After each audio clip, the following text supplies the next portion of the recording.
Just to let you know that Eastern Shores School Board, we're in the eastern most part of the province. We're made up of 15 schools, and of those 15 schools, 13 of them will have elementary students returning back today, plus we have 4 adult ed centers, but our focus today will be our 13 elementary schools and how things are going to enroll there today. And you were mentioning to me in the commercial break prior to our conversation beginning, there are 1,200 students in those schools. What percentage of students are actually returning today?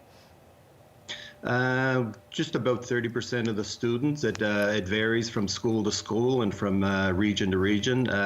We're a vast region. Our territory runs from Ile de la Madeleine and the Magdalen Islands, the North Shore, all the way up to Fairmont, Baie-Comeau. So it's a large geographic area. Would you go through some of the most important safety measures that you are now putting into place that the students are going to notice when they arrive today, the things that have changed?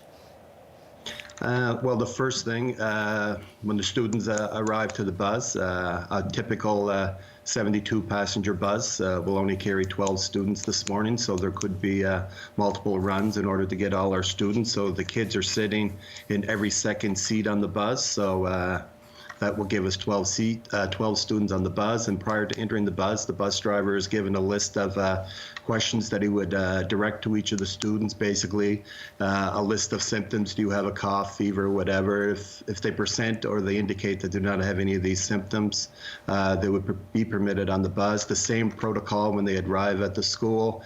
As they enter into the building, maintaining their physical distancing, the teachers would ask them the same set of questions, and at any point along the route before they actually enter the building, if they indicate if they have any of these symptoms, they would be isolated and taken to a separate room and not be allowed to enter the general population of the school.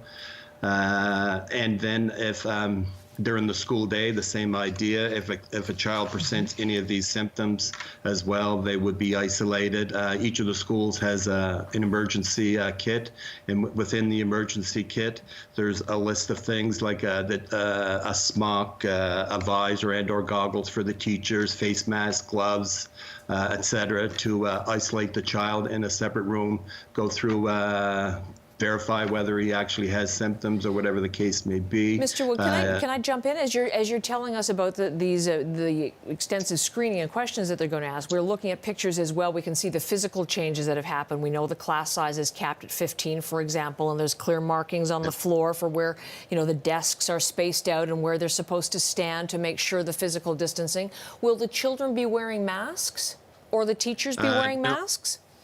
No. If the teacher has the physical distancing between the student and the teacher, for example, if a child falls down and he skins his knees, he's going to need a Band-Aid. Mm-hmm. In those instances there, the teacher we made masks available to all our students, to all our staff, and to our students as well, if they need or / want them. So it depends on the particular circumstance, when they would require to have the mask. What about recess, lunch hour, that kind of thing, time when kids normally like to run around and play? It's like I say, it's children, especially little kids coming back to school. They'd like to run and hug their teacher or whatever. But the guidelines are fairly strict in terms of how close they can be. So with that there, recesses are going to be scheduled at, say, for example, the grade 1 class would go out at 9 o'clock and play in the playground. They're not allowed on any of the physical equipment that's in the yard. Basically, they're allowed to run around the yard. They may be able to have a ball, but able to play with the ball by themselves. They can't be playing with one ball, and when they come back inside, the ball would be sterilized again in case another child takes it out. Then another group of students would follow them, and etc. The process would continue till everybody had a recess in the morning, and the same idea in the afternoon. People will go out at staggered times, that not everybody is out in the playground at the same time, or if they're out there at the same time, they're in different locations within the playground, that they're not actually mixing from class to class. And the same idea with lunch. Kids would bring their lunch to school. We're asking for a cold lunch, not necessarily a microwave, because we're trying to limit the amount of movement within the building as well. So once they enter the building, basically, They would stay within their classroom.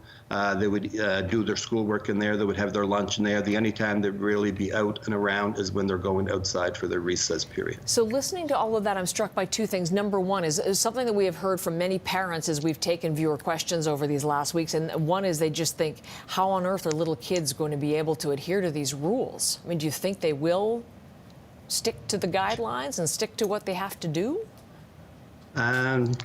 Well, we are a school, and basically we're a learning institution. So I know it is not our new norm, but for the foreseeable future will become our new norm. So as a school, we're going to try to teach our children the proper way to physical distance. Initially, we expect that they're going to be, because they haven't seen their friends since I guess March 13th when we originally closed down.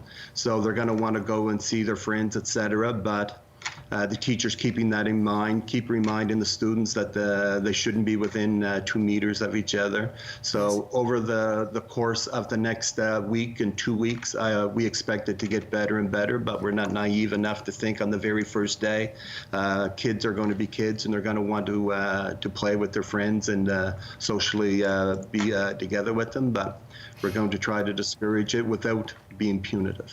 You'll probably be acutely aware the whole country is really watching what Quebec is doing now, in that boards like yours are the first to reopen in the country. And obviously Montreal is the exception here. But as they look to boards like yours, still at a time when the case numbers are going up in the province, there are people saying and wondering, and parents are wondering, whether or not it is too soon to reopen. And I'm wondering just how confident you are that this is the right decision to open a board like yours.